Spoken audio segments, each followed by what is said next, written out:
Hai guys, eh bicara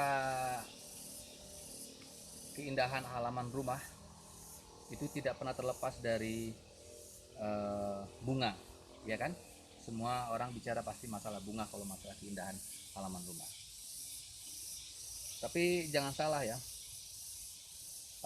menghias halaman rumah itu dengan bunga itu perlu penanganan yang khusus, perawatan yang intensif. Sebab apa? Kalau tidak, kalau tidak, maka halaman rumah tadi itu yang penuh dengan bunga tadinya indah menjadi tidak indah. Rata-rata perhatikanlah rumah-rumah yang banyak bunganya itu kalau eh, beberapa waktu yang lama, dalam jangka waktu yang lama, nanti halaman rumah itu bukannya menjadi indah, malah menjadi kadang-kadang ya malah serem, menjadi rimba. Sebab apa? Perawatannya tidak intensif, ya, waktunya terbatas misalnya, kemudian tenaga juga, kemudian ya ada rasa sudah jenuh. Sebab apa? Pemandangannya itu aja, bunga, karena bunga aja terus, tidak ada perubahan. Sebab bunga ini rata-rata kata namanya bisa tahan apa tahunan gitu, dan tidak ada proses pergantian, sehingga pembaruan pemandang halaman rumah itu tidak terjadi, sehingga akibatnya tidak terawat bunga-bunga tersebut. Namun terlepas dari bunga, ada tanaman pangan sebenarnya yang bisa kita gunakan. Selain menghasilkan pangan, juga akan memberikan satu keindahan di halaman rumah. Ya, memang tidak semua tanaman pangan yang bisa digunakan. Hanya tanaman pangan tertentu aja, yaitu tanaman pangan yang sifatnya satu kali panen. Kemudian tinggi tanaman itu paling sekitar di bawah 40 cm. Nah, tanaman itulah yang bisa digunakan untuk tanaman yang bisa memberi keindahan pada halaman rumah. Yaitu contohnya seperti kedelai, kacang hijau, kacang merah. Ya mungkin ada tanaman yang lain yang bisa digunakan. Yang penting kita berpedoman bahwa tinggi tanamannya tidak melebihi dari 40 cm. Kalau sudah lebih tinggi dari 40 cm, pemandangannya saya kira sudah kurang keindahannya. Nah, kemudian panennya juga satu kali panen, udah pembaruan lagi tanaman tersebut. Nah, jadi seperti contoh kedelai, aku pernah menanam kedelai di halaman rumah. Uh, Halaman rumahku yang aku tanamin kedelai, dan memberi satu keindahan kan? Karena apa? Ada keseragaman, ya, tanamannya tuh sejenisnya sama, tingginya hampir sama, hijaunya sama, jadi memberi keindahan pada halaman rumah kita itu. Nah, tanaman pangan ini memberi keindahannya itu beda dengan bunga. Bunga akan timbul kejenuhan, tapi tanaman pangan tidak. Sebab apa? Tanaman pangan ini seperti kayak kedelai, menjelang buahnya proses penuaan, kita sudah tanam lagi biji kedelai yang baru menyusul, atau kacang hijau atau kacang merah gitu. Jadi menjelang buahnya sudah tua, proses penuaan, kita sudah tanam.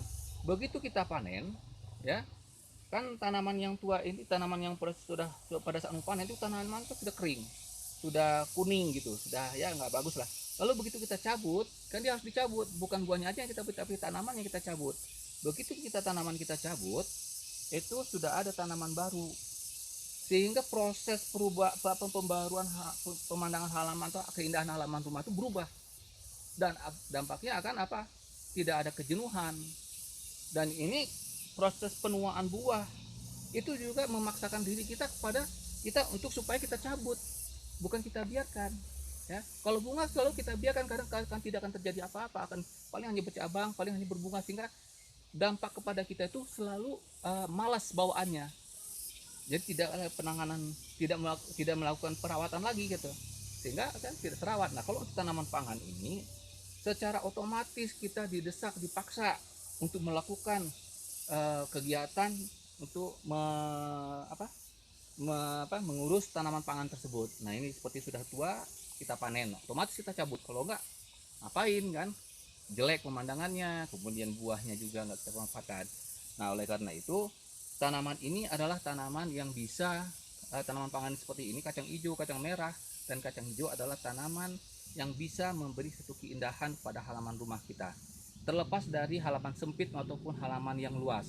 Nanti aku akan membahas tentang pemanfaatan halaman sempit dengan menggunakan pot sistem vertikultur, ya, dimana satu pot bunga itu bisa ditanam lebih dari 8 tanaman, satu seperti pot dari galon air mineral yang sudah rusak. Nah, itu kita bisa manfaatkan dan bisa kita menanam sekitar 8-10 tanaman di galon tersebut.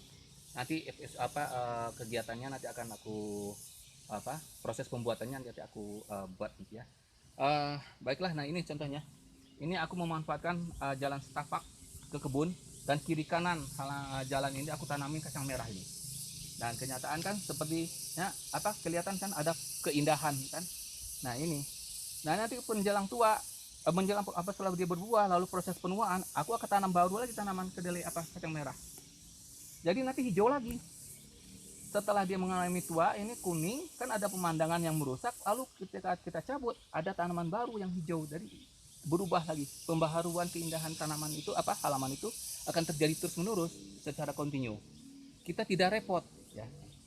Baiklah, kita akan lihat contoh yang lain, tempat yang lain memanfaatkan tanaman pangan ini. Kebetulan aku sekarang nih nanam tanaman kacang merah. Baik, ayo kita lihat. Nah, ini guys, di contoh ini lagi. Ini aku jalan di pinggir kolam. Ini aku tanamin rumput. Nah, rumput apalah namanya nih, kata orang rumput Jepang, tapi jenis rumput Jepang pun banyak ya. Nah, ini aku menanam terong di pinggirnya. Terong ini sudah mulai berbuah, baru aku tanam kacang merah, sehingga kacang merah ini tumbuhnya di bawah pohon terong. Nah, ini kan memberi satu keindahan juga kan ya. Ada rumput, ada tanaman pangan yang saya sebutkan tadi, yaitu kacang merah, kemudian ada terong. Nah, jadi tanaman kacang merah ini ditanam setelah terongnya berbuah, karena kalau kita bareng ini akan terhambat pertumbuhan kacang merah ini, karena dia akan lebih tertutup lah oleh tanaman terong. Tapi kalau tanaman terong sudah berbuah, karena berarti udah tingginya sudah cukup, sehingga tidak menutupi kacang merah ini ya, karena sinar matahari nanti datang ke sini, jadi bisa tembus ke kacang merah ini, dan pertumbuhan kacang merah juga normal. Nah, ini salah satu tempat yang halaman yang kita jadikan lebih indah ya, dengan menggunakan tanaman pangan. Nah, selain kacang merah, nanti seperti yang saya katakan tadi, itu kacang hijau, kemudian kacang kedelai. Dan mudah-mudahan ini bisa bermanfaat untuk teman-teman, dan manfaatkanlah halaman rumah yang semaksimal mungkin. Jangan dibiarkan halaman rumah itu kosong. Intinya ada prinsipnya bagi aku, bagaimana kita menanam tanaman itu dalam rangka memanfaatkan intensitas matahari ya, bukan memanfaatkan permukaan tanah saja. Kalau permukaan tanah kayak seperti unsur haranya, pupuknya itu bisa kita rekayasa ya, bisa kita daur ulang. Tapi intensitas matahari yang diberikan oleh Tuhan kepada kita itu kita nggak bisa kita daur ulang, kita nggak bisa kita rekayasa. Makanya bagaimana caranya intensitas matahari yang diberikan oleh Tuhan itu kita manfaatkan semaksimal mungkin, yaitu dengan menanam tanaman yang kita atur pola tanamnya, sehingga sinar matahari yang diberikan tadi oleh Tuhan benar-benar maksimal kita gunakan. Nantilah contoh, aku akan membuat pot yang seperti aku katakan itu dalam rangka memanfaatkan intensitas matahari yang maksimal, sehingga menguntungkan bagi kita, memberi keindahan dan menghasilkan pangan untuk kita di rumah ya. Dan mudah-mudahan informasi dari saya ini bisa bermanfaat dan bisa kalian praktekkan ya. Oke, terima kasih, sampai jumpa nanti di materi yang lain. Assalamualaikum warahmatullahi wabarakatuh.